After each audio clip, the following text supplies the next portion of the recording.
Hello, my name is Orvajyoti Ghosh. I am from section 1 and my team ID is 9. My project name is self-balancing robot. The question comes to our mind, what is a self-balancing robot? A self-balancing robot is a robot which balances by itself without any external support. So this is a self-balancing robot. Now I am going to talk about what is the working principle. It generally works on the principle of inverted pendulum, or like a small thing, we balance a pen on the tip of the finger. If the pen moves forward, we try to make it at a stationary position by moving our forefinger. The same way, if this self-balancing robot will bend forward, it will try to create a torque on the opposite direction to remain it at a stationary position. Now, there are many components used in this model. My teammate Satvik will explain the rest. This is our self-balancing robot project, and as you can see, this is the circuit we made for doing this project. And now I'm going to tell about the components required in this project. As you can see, these are two wheels. These wheels has a diameter of 65 mm, and these are two geared motors. And here there are three batteries. These batteries are lithium-ion batteries, which provides a voltage of 3.7 volts and has a maximum power capacity of 2200 mAh. And here is a rocker switch, and here you can see a breadboard. This is a Arduino Nano.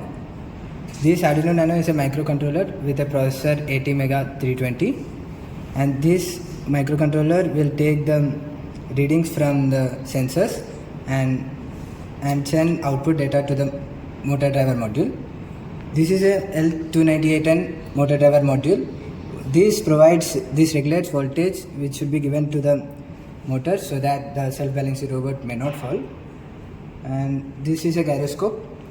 This is MPU 36050, which consists of 3-axis gyroscope and 3-axis accelerometer. Gyroscope will measure the angular velocity, and accelerometer will measure the linear acceleration of the robot, and this sends data to the Arduino, and this is how the self-balancing. Hello everyone, my name is Jairaj, and I will explain you the working of the balancing algorithm. We have used the PID controller, which stands for proportional, integral and derivative.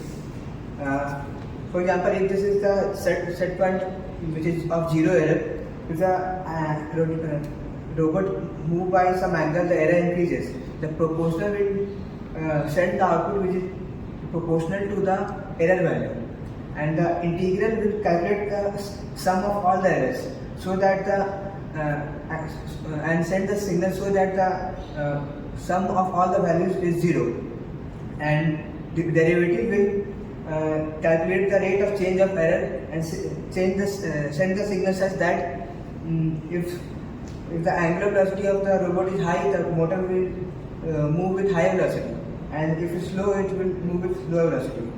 Now I will call my teammate Shobit to explain the application of this project. Hello everyone, my name is Shobit Ranjan. I introduce you the purpose of self-balancing robots.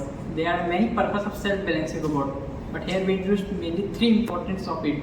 The first one, in industrial purpose, self-balancing robots are required by industries because they need the robots which self-balance itself for their task. The second one, it's widely used for agriculture because self-balancing robots do many works like harvesting, cutting, cropping, and monitoring the fields. The third, it's used by the online shopping platforms which use it to deliver goods and products to their customers. Now I will show you the demonstration of the self-balancing robot.